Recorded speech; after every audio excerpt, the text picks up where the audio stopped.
అయితే ఈరోజు మీకు ఒక మంచి టిప్ చెప్దామని వచ్చా. అంటే నాకు తెలిసింది నేను చెప్తున్నా, మీకు ఇంతకుముందు తెలుసో తెలీదో నాకైతే తెలీదు. నాకైతే మా అమ్మ చెప్పింది. నేను అదే ఈరోజు మీ అందరికీ చూపిద్దామని వస్తున్నా. రండి చూపిస్తా.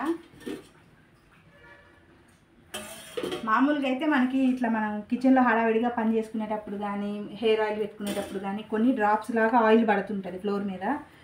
నూనె పడ్డప్పుడు మనకి ఏమవుతుందంటే మనం అది ఎంత సర్ఫ్ వేసి క్లాత్తో తుడిచినా అది బంకపోదనమాట. మళ్ళీ మనం నడిచినప్పుడు కాళ్ళకు అంటుకుంటూ ఉంటుంది. ఇలా సబ్బు అదేం వేసి కాకుండా మామూలుగా మనకి ఇంట్లో బియ్యం పిండి ఉంటుంది కదా, బియ్యం పిండి అయినా సర్లేదు, గోధుమ పిండి అయినా, మైదా ఏదైనా పర్లేదు. ఫస్ట్ ఇలా కొంచెం చల్లి దాన్ని ఇలా చేయాలి. చూసారు కదా, ఇలా అనేస్తే మొత్తం మన ఆయిల్ మొత్తం అది లాగేసుకుంటుంది పిండి.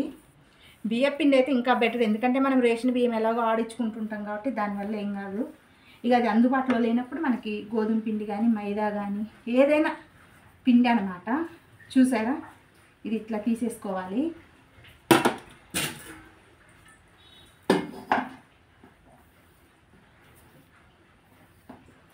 చూసారా, అస్సలు ఆయిలే లేదు. జూమ్ చేయదాను, అస్సలు ఆయిలే లేదు. ఇక్కడ ఆయిల్ పడ్డదన్న మరక కూడా కనిపించట్లేదు. అదే మనం సబ్బు కానీ, డెటాల్ కానీ, లైజాల్ కానీ ఏది వేసినా కూడా అది ఇల్లు మొత్తం ఆ రోజంతా జిడ్డు జిడ్డు అనిపిస్తుంది. కానీ ఇట్లా పిండితో తుడిచినప్పుడు మాత్రము ఫ్లోర్ మళ్ళీ నీట్గా అయిపోతుంది. మళ్ళీ మనం సబ్బు నీళ్ళతో తుడవాల్సిన అవసరం కూడా లేదు. చూసారా ఎంత నీట్గా వచ్చిందో. మీకు ఎవరికైనా ఈ టిప్ నచ్చితే కామెంట్ చేయండి. అలాగే నా ఛానల్ని సబ్స్క్రైబ్ చేసుకోండి. ఈ టిప్ ఎలా ఉందో కూడా కామెంట్ చేయండి. ఓకేనా, బాయ్ బాయ్.